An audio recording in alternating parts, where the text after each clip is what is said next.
Thank you for downloading this podcast from Talk Radio 702 and 567 Cape Talk. For more podcasts and more information on your number one news and talk station, please visit 702.co.za or capetalk.co.za. Your family, your community, your country, your responsibility. Be the best citizen you can be. Click on the Leaders Say banner on this website to find out about your rights and responsibility. The Naked Scientist on Talk Radio 702 and 567 Cape Talk with Reedy Clubby. Hello, Chris. Good morning. Hi, Reedy. How are you? I'm very well, on top of the world. Couldn't be better. You? I would like to say that this week the weather is fine, but it's horrible here. It's getting really cold. So I think I need a trip down to South Africa to warm up. It is splendid here. I was in Cape Town yesterday. It had been quite bleak, I understand, in Cape Town, and I got lucky. And my colleagues, they were saying, oh, you brought the sunshine with you. It was one of the hottest days ever. It was stunning. Sorry about what you're experiencing there. Well, we were having our summer last week. And you didn't know what to do with it. Let's not forget that. No. Well, I tell you what, that will please the person who we were talking with last week, who was talking about crunching ice and this compulsion to crunch ice. And do you remember, yes. I said I would have a bit of homework because the lady said, I feel compelled to crunch ice. And I said, oh, that's interesting, but I wasn't sure why that could happen. And then some very, very clever person called up and said, this could be because of anemia. And I said I hadn't heard that, but I speculated that it could be that people crunch ice if they have iron-deficient anemia, because one of the symptoms of iron-deficient anemia is a sore edge to your mouth and a sore tongue. You get what's called glossitis, and the ice might make that better. I did some probing around, and this is a recognised association.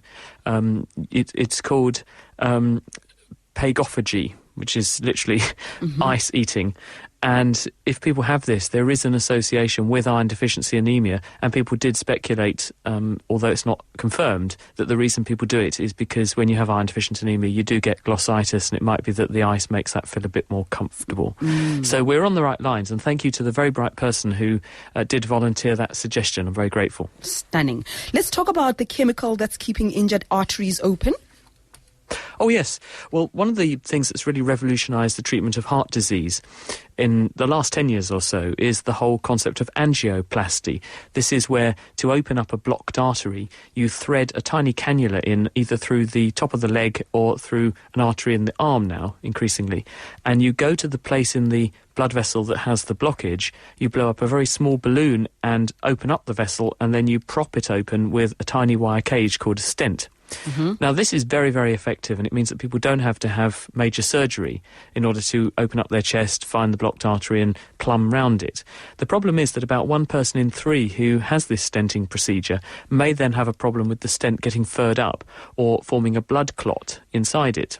And a group of scientists in Germany at the University of Munich, this is Christian Weber and his colleagues, they've published a paper in the journal Science Translational Medicine this week, where they have found that a certain type of white blood cell called a neutrophil can make a substance which it's got quite a long name, it's called cathelicidin. And what this chemical does is to prevent the furring up of arteries. Basically, when an artery gets injured, the neutrophils go to the injured site and they squirt out some of this chemical, and this attracts other repairing cells in and stops this overgrowth that can block up the vessel. What they've done next, having proved that that's the case, is to make a kind of stent that can elute or naturally secrete some of this substance for a while after it's implanted.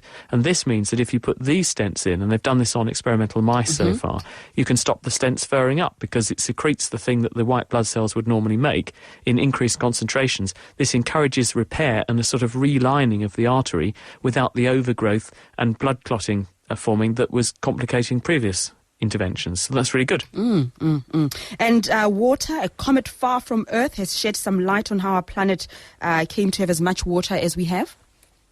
Well, one of the big questions is, where did Earth turn into this beautiful wet oasis that it is today? Where did all our water come from? Because when the Earth first formed, it would have been extremely hot. It would have just been barren and rocky. So we must have got our water from somewhere, and it must have appeared after the Earth formed, because for a while the Earth would have been far too hot to hold on to any water. It would have all been water vapour, if there was any there at all.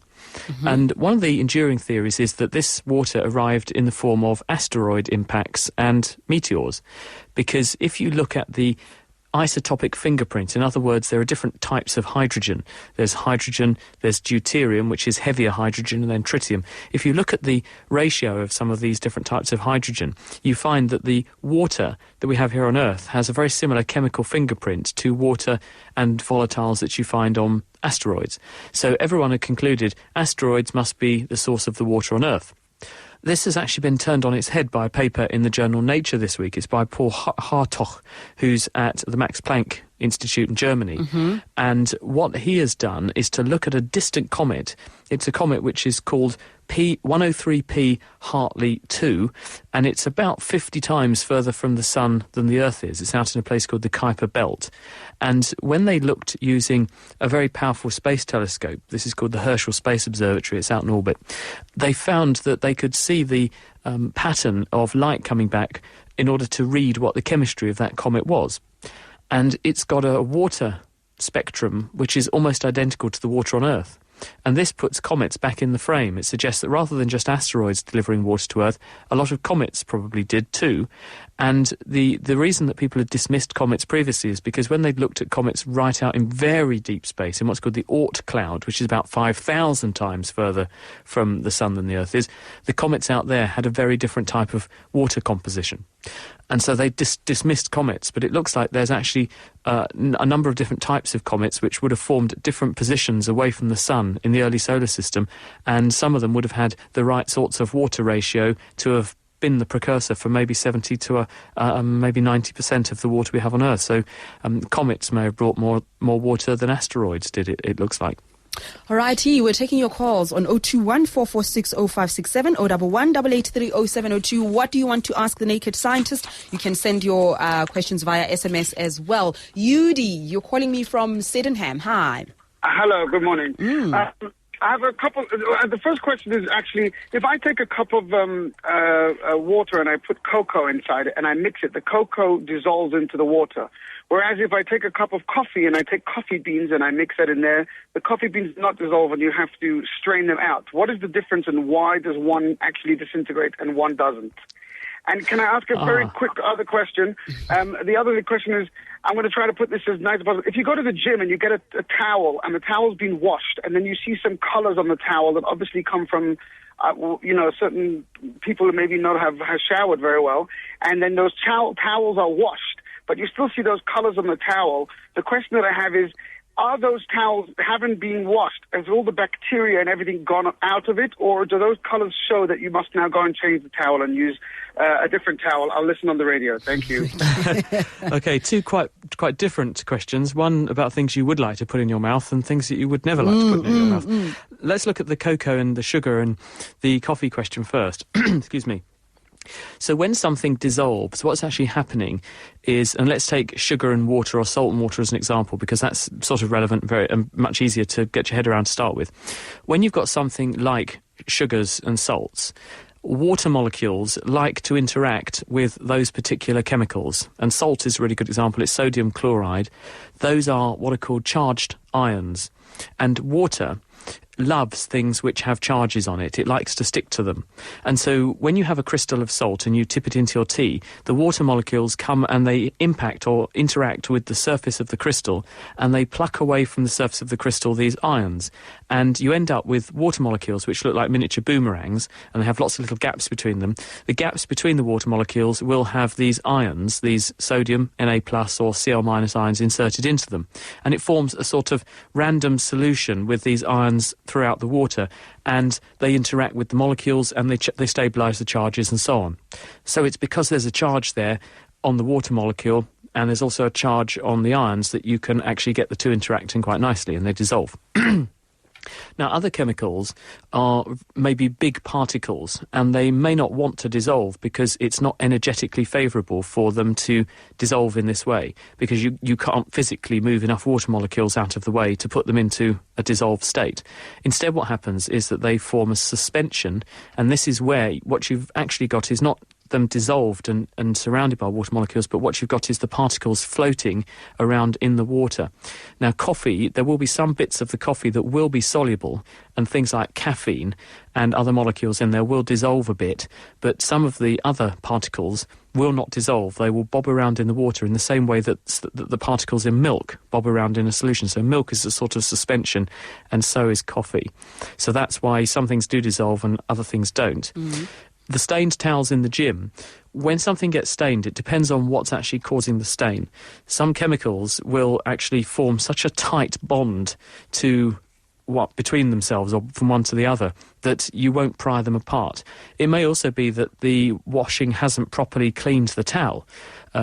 Certain things stick onto the fabric really, really well, and you need usually biological washing powders with enzymes to degrade the bonds, the chemical bonds in the substances that are giving them the colour and making them stain the clothes. So if you look at most modern washing powders, what they actually do is use enzymes which will eat away at whatever the chemicals are. Things like fats especially tend to stain quite well, and so that you put enzymes in the washing powder which break down fats. They're called lipases, and they break apart the fats and they free them from the surface.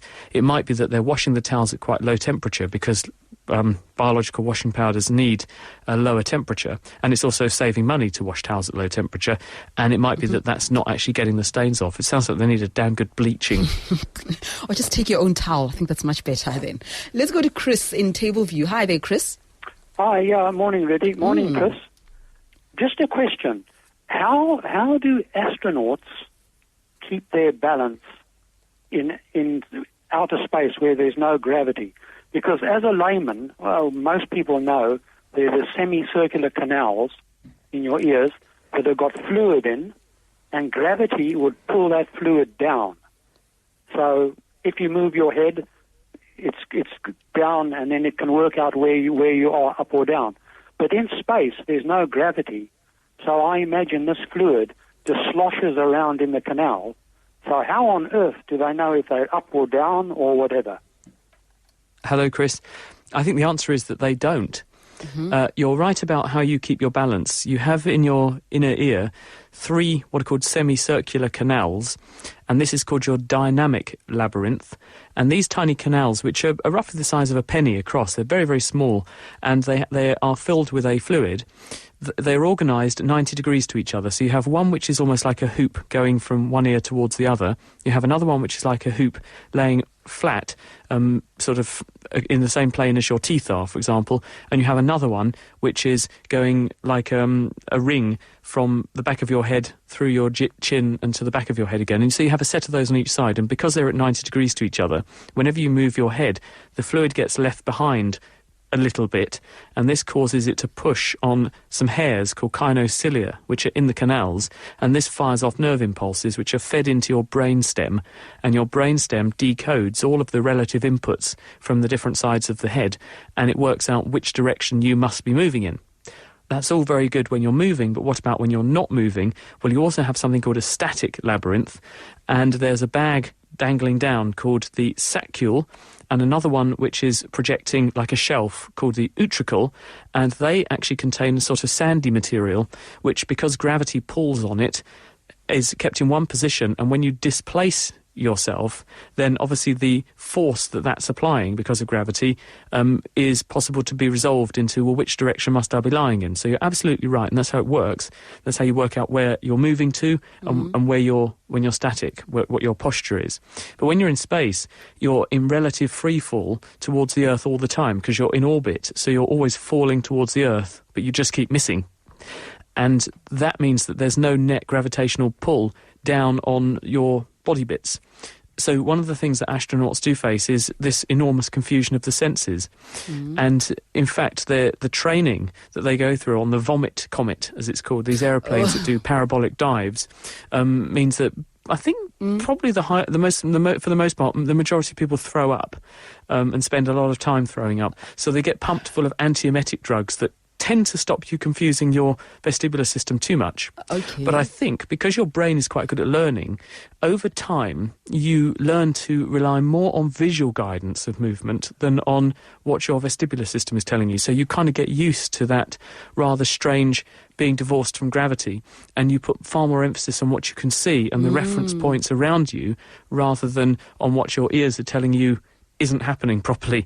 And I think because the brain is quite good at learning and unlearning things, you do slowly learn to respond to a different pattern. That's very interesting. Thank you very much, Chris, for asking the question. There's an SMS here from Andre in Pretoria. Andre wants to know, can the Naked Scientist please comment on the apparent meteor shower on the 8th of October? I don't know about that one, but I can certainly find out. There are lots of sort of patches of dust and debris in our solar system, which the Earth's orbit carries it through at different times of the year. And as we go through these patches of dust and debris, some of which have been left by comets and things like that, some of them are just other things from bodies that pass through. As we go through this dust, obviously some of the items and objects are captured by Earth's gravitational field and they fall in towards the Earth through our atmosphere. And as they fall in towards the Earth, then they get very hot because of friction between the object, which is often moving at thousands of miles an hour, and the Earth's atmosphere. This heats them up and it burns off the surface of the material, and that makes the light that you see, because they're glowing because they're hot, and they also, as they're burning off on their surface, they're imparting some chemicals to the hot air that they're creating around themselves, and this makes them glow. Alex in Randburg. Yeah, hi, morning, Rudy. Morning, Chris. What I'd like to know is when you sneeze or cough, it's pretty violent on the body. Now, is it possible to do this while you're actually asleep? I don't know if I've sneezed in my sleep. Can't remember. Maybe anyone out there listening can tell us if you've had a sneezing fit in your sleep. But I've definitely coughed in my sleep and woken myself up coughing. Yes. And this is because coughing is a protective reflex which is designed to protect your airways. And it's actually programmed in your brain stem. This is the part of the nervous system that connects the upper part of your brain to your spinal cord. And in your brain stem, there are lots of clusters of nerve cells that do important jobs without you having to think about it at all to keep you alive. So they control blood pressure, they control heart rate, they control how big your pupils are in your eye, where your eyes move to, for example, all that kind of thing. But they also control other important functions like your swallowing reflex and your cough reflex and sneezing. And so when you get a certain pattern of nerve inputs from your lungs signalling there is some irritation in my airways, then it triggers a cough, because the idea is, well, there must be some kind of irritation. If I cough, I'll clear the irritation, and then you feel better. And this is why people who are having an asthma attack tend to cough a lot, because asthma is an inflammation in the airways, and the body interprets that inflammation as being caused by a foreign body, which it needs to clear by coughing. Unfortunately, when you cough, you irritate the airways a bit more, and this makes the inflammation worse, and it makes people cough even more, and this makes the airways even more inflamed. It makes it harder for the person to breathe, and the airways swell more, and they feel even more distressed. So I think you can definitely cough in your sleep. I don't know if I've sneezed in my sleep. I don't know either. I suspect someone will say they have. So let's find out. Let us know. Carmen in Midrand. Hi, Rudy. I just want to know from the Naked Scientist. Yesterday, my daughter had something in her eye, and my husband wanted to blow in the eye to get it out. And I said, no, under no circumstances you blow in anybody's eye because it's dangerous. And we had a debate about this, and he said, no, he doesn't think it's dangerous. And according to me, I think it would cause damage. Is there any truth to that? Okay. I think the best way to dislodge a foreign body from the eye is to do what the eye tries to do itself, which is that it has tears, and those tears wash around on the surface of the eye, and the tears contain your body's own natural immune response, and they also contain lubricating chemicals, and they wash across the eye to dislodge foreign bodies and infecting things like viruses and bacteria. So the best thing to do is to bathe the eye gently with some salty water. In other words, not really strongly salty water, but water which is mildly salty, so it mimics the water that your body has in it, because your body is a bag of salty water. And if you just gently bathe the eye that way, you're more likely to dislodge an object gently by moving the eye gently around with the water in contact with the surface of the eyeball. If you blow and prod on eyes, then you're more likely to put viruses and bugs into them, And maybe even if there is a foreign body in there, you're more likely to then scratch the eye or push the foreign object further in if you sort of prod around. So it's much better to try and gently dislodge it using a saltwater bath. Yeah. Okay, Bongani Khumalo sends an SMS. I suppose this is in reaction to the tragic death of Steve Jobs. There are lots of tributes that are pouring in from outside the Apple store in London. There's a picture here. Admirers flock to Apple stores all over the world to express sorrow at the death of the man who transformed the lives of computer users. So what Bongani wants to know is, please ask the Naked Scientist to tell us more about pancreatic cancer. How can it be cured, and how can one keep healthy as a preventative measure? Yes, it's unfortunately a really nasty disease to get. I saw a gentleman with this when I was working in casualty one day. And I mean, I think his story sort of tells it all. He said he'd been going to the doctor for quite a long time with vague abdominal pain and just not feeling right. But every time he was examined, they couldn't find anything wrong with him. And it was only when he finally got desperate and started to have some pain and came into the hospital I was in, and I phoned up one of our radiologists and said, could you just scan this chap's tummy, just in case, because there's something about him that isn't quite right. And I got a phone call about 5 minutes later to say, we've had a look at this guy, and he has a tumour in his pancreas. And the thing with pancreatic cancer is that, as this man's story tells you, it very often presents late. In other words, you can have tumours there for a really long time before you actually know that there's a problem. And by the time you find out there's a problem, very often they've already grown aggressively and begun to spread locally and to more distant sites in the body. That's called metastasis. So they're very hard to treat for that reason, because by the time you find out, it's really tough to then try and get back on top of the tumour. What normally happens with pancreatic cancer is if it occurs in the head of the pancreas, which is the bit that sits just under the liver, sometimes the tumour can press on the bile duct that comes from the liver into the bowel to deliver bile, and it blocks it. And so the person suddenly develops jaundice for no reason. And, well, they have got a reason. They've got pancreatic cancer, but there's nothing that is obviously wrong with them at first. And then when they get scanned, you find it. So sometimes if a person suddenly develops jaundice and goes yellow, this can be why. There are many other reasons why people would develop jaundice, so don't think you've got pancreatic cancer if that happens, but it's certainly one of the reasons it can happen. Other times, if the tumours occur in the tail of the pancreas, which is less common, then they're much harder to pick up, and they can then present much later. There was a paper we discussed here on this show about 2 years ago, or a year ago, where scientists had actually tracked the evolution of these tumours, and they found that by the time someone dies of pancreatic cancer, they've often actually had the cancer for more than 20 years. Wow. And for the first, say, 12 to 15 years of having the cancer, it did nothing apart from just grow locally and get a bit bigger. And it was only towards the end of their disease that it began to mutate and gain additional genetic changes that enabled it to spread around the body. But the 5-year survival rate for pancreatic cancer is really, really low. The prognosis is really poor. And unless it's caught very early and you can have a resection of the area, which is curative in some cases, then the prognosis is terrible. And I think Steve Jobs did actually quite well to survive as long as he did. Yeah. And I suspect the liver transplant he had may have had something to do with the fact that there was local invasion. I mean, obviously we're waiting to see what the history is there. We may never know, but I suspect that's probably why he ended up having to have a liver transplant as well. Ruth in Pretoria.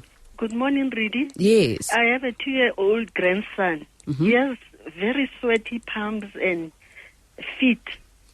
Actually, at the end of the day, the socks are damp, and he also sweats on the forehead, whether it's winter or summer. Okay. Is there something that can be done early? Or all right. Chris? Oh, hi, Ruth.